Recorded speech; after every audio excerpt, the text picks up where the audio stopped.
कर्नाटक सरकार के 52 criminal case वापस लेने के फैसले के खिलाफ राज्य भर में सियासी गर्माहट बढ़ गई है और इसी सिलसिले में शाहपुर में एसडीपीआई की तरफ से न्यू तहसील ऑफिस के सामने जोरदार प्रोटेस्ट देखने को मिला। प्रोटेस्ट के दौरान एसडीपीआई वर्कर्स ने सरकार के खिलाफ नारेबाजी करते हुए आरोप लगाया कि हेट स्पीच और सांप्रदायिक हिंसा जैसे संगीन मामलों को वापस लेना कानून और इंसाफ के खिलाफ है। एसडीपीआई लीडर्स ने कहा कि ऐसे फैसलों से समाज में गलत पैगाम जाता है और नफरत फैलाने वाले लोगों का हौसला बढ़ता है। प्रोटेस्ट में शामिल वर्कर्स ने कहा कि सरकार को सियासी दबाव में आकर फैसले लेने के बजाय अवाम के हित और कानून की हिफाजत को पहले रखना चाहिए। उन्होंने मांग की कि कम्युनल वायलेंस और हेट स्पीच जैसे मामलों में सख्त कार्रवाई की जाए और किसी भी दोषी को राहत न दी जाए। प्रोटेस्ट के दौरान एसडीपीआई वर्कर्स ने बैनर्स और प्लेकार्ड्स लेकर अपना विरोध जताया और सरकार से तुरंत अपना फैसला वापस लेने की मांग की। प्रोटेस्ट के बाद एसडीपीआई डेलीगेशन ने अपनी मांगों को लेकर अधिकारियों को मेमोरेंडम भी दिया। आप क्या साबित करना चाह रहे?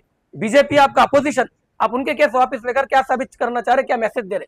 अभी आपको परसों बाई इलेक्शन में दावनगेरे में आपको छोटा एक झटका लगा, आप सुधरना है, आप सुधरना है। अगर अभी नहीं सुधरेंगे तो आने वाले 2028 के असेंबली इलेक्शन में आपको पूरे कर्नाटक के मुसलमान आपको फिर से सबक सिखाएंगे।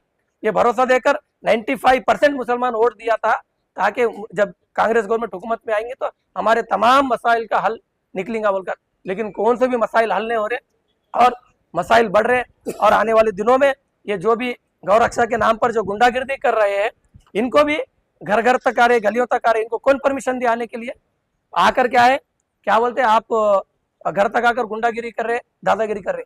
आप हाथ बनकर देखना नहीं है, इनको आप जवाब देना है। आपके सेल्फ डिफेंस में, आपके बचाव के सेल्फ डिफेंस में आप जवाब देना है। जब तक अगर जवाब नहीं देंगे ये जुल्म बढ़ता रहेगा। ಇವತ್ತು social democratic party of India Yadgir ಜಿಲ್ಲಾ ಸಮಿತಿ ವತಿಯಿಂದ ಶಹಾಪುರ ನಗರದ ಹೊಸ ತಹಸೀಲ್ ಮುಂಭಾಗದಲ್ಲಿ ಇವತ್ತೇನು ಪ್ರತಿಭಟನೆಯನ್ನು ಹಮ್ಮಿಕೊಳ್ಳಲಾಗಿದೆ। ಈ ಒಂದು ಪ್ರತಿಭಟನೆ ಹಮ್ಮಿಕೊಳ್ಳುವ ಉದ್ದೇಶ ಏನಂತ ಹೇಳಿದ್ರೆ, ಮೊನ್ನೆ ಸಚಿವ ಸಂಪುಟದಲ್ಲಿ ತೆಗೆದುಕೊಂಡಂತ ಕೆಲವೊಂದು ನಿರ್ಧಾರ ಕುರಿತು ಇವತ್ತು ಪ್ರತಿಭಟನೆಯನ್ನು ಮಾಡಲಾಗ್ತದೆ। ಅಲ್ಲಿ ತೆಗೆದುಕೊಂಡ ನಿರ್ಧಾರ ವಿರುದ್ಧವಾಗಿ ಕೆಲವು ಹೇಳಿಕೆಗಳನ್ನು ನಾವು ಇಲ್ಲಿ ಕೊಟ್ಟಿದ್ದೇವೆ ಮತ್ತು ಅದರಲ್ಲಿ ಕೆಲವೊಂದು ಸ್ವಾಗತವನ್ನು ಕೋರುತ್ತಿದ್ದೇವೆ। ಅಲ್ಲಿ ತೆಗೆದುಕೊಂಡ ನಿರ್ಧಾರ ಏನಂತ ಹೇಳಿದ್ರೆ, 34 ಕೇಸನ್ನ 52 ಕೇಸನ್ನ ರಾಜ್ಯ ಸರ್ಕಾರ ಹಿಂಪಡೆದಿದೆ ಅಲ್ಲಿ ಕ್ಯಾಬಿನೆಟ್ ಒಂದು ಮೀಟಿಂಗ್ ಅಲ್ಲಿ। ಅದರಲ್ಲಿ 34 ಕೇಸುಗಳನ್ನ social democratic party of India ಹೃದಯಪೂರ್ವಕವಾಗಿ ಸ್ವಾಗತವನ್ನು ಕೋರ್ತದೆ। ಅದರಲ್ಲಿ 18 ಕೇಸು ವಿರುದ್ಧವಾಗಿ ನಾವು ಇವತ್ತು ಪ್ರತಿಭಟನೆಯನ್ನು ಹಮ್ಮಿಕೊಳ್ಳಲಾಗಿದೆ ಇಡೀ ರಾಜ್ಯಾದ್ಯಂತ। ಯಾಕೆ 18 ಕೇಸುಗಳ ವಿರುದ್ಧವಾಗಿ ನಾವು ಹೋರಾಟವನ್ನ ಮಾಡ್ತಿದೀವಿ ಅಂತ ಹೇಳಿದ್ರೆ, ಬಹಳ ಸ್ಪಷ್ಟವಾಗಿ, ಬಹಳ ಚುಟುಕಾಗಿ, ಬಹಳ ಅತ್ಯುತ್ತ ಕಡಿಮೆ ಸಮಯದಲ್ಲಿ ತಮಗೆ ತಿಳಿಸಲಿಕ್ಕೆ ನಾನು ಪ್ರಯತ್ನವನ್ನು ಪಡ್ತಿದ್ದೇನೆ। ದಿನನಿತ್ಯ ಒಬ್ಬ ನಿರುದ್ಯೋಗಿ 12 ಜಿಲ್ಲೆಗಳಲ್ಲಿ ತಡಿಪಾರಾಗಿರುವಂತ ಒಬ್ಬ ಕ್ರಿಮಿ ಅವ ಯಾರಂತ ಹೇಳಿದ್ರೆ ಆ ಪ್ರಮೋದ್ ಮುತಾಲಿಕನ್ನ ಇವತ್ತು ಕೇಸನ್ನ ಹಿಂಪಡೆದಿದ್ದೆ, ಅದರ ವಿರುದ್ಧವಾಗಿ ನಮ್ಮ ಹೋರಾಟ ಆಗಿದೆ। ದಿನನಿತ್ಯ ಮುಸಲ್ಮಾನರ ವಿರುದ್ಧವಾಗಿ ಮಾತನಾಡಿಕೊಂಡು ರಾಜಕೀಯ ಬೇಳೆಯನ್ನು ಬಯಸ್ತಿರುವಂತ ಆ ಬಿಜಾಪುರದ ಶಾಸಕ ಯತ್ನಾಳ ವಿರುದ್ಧವಾಗಿ ನಮ್ಮ ಹೋರಾಟವಾಗಿದೆ।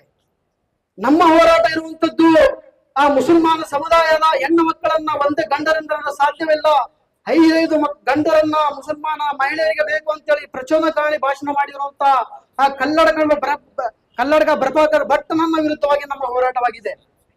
ನಮ್ಮ ಹೋರಾಟ ಇರುವಂತದ್ದು ಈ ದೇಶದಲ್ಲಿ, ಈ ರಾಜ್ಯದಲ್ಲಿ ಆ ಪ್ರತಾಪ್ ಸಿಂಹನಂತನೋ, ಸಿಟಿ ರವಿ ಅಂತನೋ, ಶೋಭಾ ಕರಂದ್ಲಾಜೆ ಅನ್ನುವಂತನೋ, ಮತ್ತು ಈ ಮೈಸೂರು ಜಿಲ್ಲೆಯಲ್ಲಿ ಒಬ್ಬ ಹಿದ್ರೀಸ್ ಪಾಷಾ ಅನ್ನುವಂತ ನಮ್ಮ ಮುಸ್ಲಿಂ ಯುವಕನನ್ನ ಗೋಹತ್ಯದ ನೆಪದಲ್ಲಿ ಅವರನ್ನ ಕೊಂದಾಕಿರುವಂತ ಪುನೀತ್ ಕೆರಳನ್ನ ಕೂಡ ತಾವು ಕೇಸನ್ನು ಹಿಂದೆ ಪಡೆದಿದ್ದರೆ ನಿಮಗೆ ಯಾವ ಮುಖದಿಂದ, ನಾವು ಯಾವ ಭಾಷೆಯಿಂದ ನಿಮಗೆ ಕಾಂಗ್ರೆಸ್ ಪಕ್ಷಕ್ಕೆ ನಾವು ಎಚ್ಚರಿಕೆಯನ್ನು ಕೊಡಬೇಕು ನಮಗೆ ಅರ್ಥ ಆಗ್ತಿಲ್ಲ।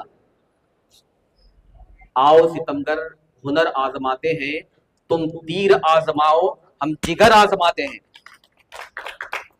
आए दिन हमारे एक खास कम्युनिटी को टारगेट कर नफरतों का बाजार गर्म करने वाले, लॉ एंड ऑर्डर को खराब करने वाले, हिंदुस्तान जैसा एक अमन और शांति वाले मुल्क में नफरतों का बाजार गर्म करने वाले, खुलेआम किसी एक खास मजहब को बुरा भला कहने वालों का केस वापस लेना, ये बहुत ही शर्म वाली बात है।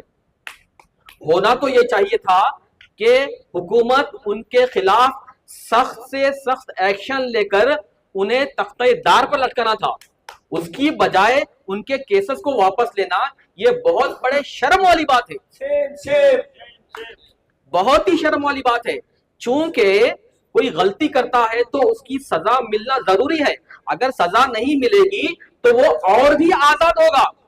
आज जितना कहते हैं उससे भी कई गुना ज्यादा कहने वाले बनेंगे।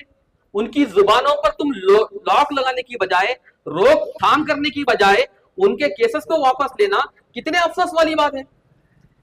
आज हम अगर होते उनकी जगहों पर, अगर हमने किसी खास कम्युनिटी के लिए खिलाफ बोला होता तो आज हमारी हालत क्या होती। अभी भी हमारी हालत क्या होने वाली है इसकी हमें कोई परवाह नहीं है। जब तक दम में दम है हम जुल्म के खिलाफ आवाज उठाते रहेंगे। ये खामोशी मिजाजी तुम्हें जीना ना देगी, ये खामोश मिजाजी तुम्हें जीना ना देगी। जीना होगा तो कहराम मचाना होगा। आज जैसा कि हमारे भाई इकबाल जानी साहब फरमा रहे थे कि 80% मुस्लिम जो है कांग्रेस को वोट देकर, कांग्रेस को हमने अपना सब कुछ मानते हुए हमने ओहदा दिया। आज वही कांग्रेस गवर्नमेंट हमारे मुसलमानों के पीठ में छुरा भोगने का काम कर रही है। ये बड़े ही आज जो दुख के साथ मैं कह रहा हूं कि आज ऐसे जालिमों के खिलाफ, ऐसे नफरत फैलाने वाले के खिलाफ और भी एक सख्त कानून बनाया जाना चाहिए था और उन्हें सजा देनी चाहिए था।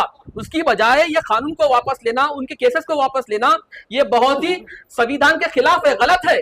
Social democratic party of India SDPI की तरफ से यादगिरी डिस्ट्रिक्ट और शाहपुर तालुके में तहसील ऑफिस के सामने एक प्रोटेस्ट रखा गया था, जिसका सब्जेक्ट जो परसों कैबिनेट में कर्नाटका गवर्नमेंट ने जो 52 केसेस वापस लिए हैं, उसमें से 18 केसेस जो रोज हेट स्पीचेस देते हैं एक कम्युनिटी के खिलाफ, जो नबी करीम सल्लल्लाहु अलैहि वसल्लम की शान में गुस्ताखी करने वाले यत्नाड़ हो या पुनीत करेली हो, चैत्रा कुंदापुर, प्रताप सिम्हा, ऐसे लोगों के केसेस वापस लिए हैं। इसके खिलाफ ने आज हमने प्रोटेस्ट किया है। और जो गौ रक्षा के नाम पे जो गुंडागर्दी कर रहे हैं, जो मॉब लिंचिंग और घरों को जाकर जो गुंडागर्दी कर रहे हैं, इनके खिलाफ भी आज हमने प्रोटेस्ट रखा था। ये मैसेज दिया है यहाँ के हुकूमत को कि इनके केसेस जो है आप वापस नहीं लेना, और ये जो गुंडागर्दी कर रहे हैं गौ रक्षा के नाम पे, इनके ऊपर जो है केस करना बोलकर हमारा एक डिमांड था। तो आज तमाम लोग इधर मौजूद थे, हमारे डिस्ट्रिक्ट के लीडर्स, और मैं तमाम लोगों का शुक्रिया अदा करता हूँ।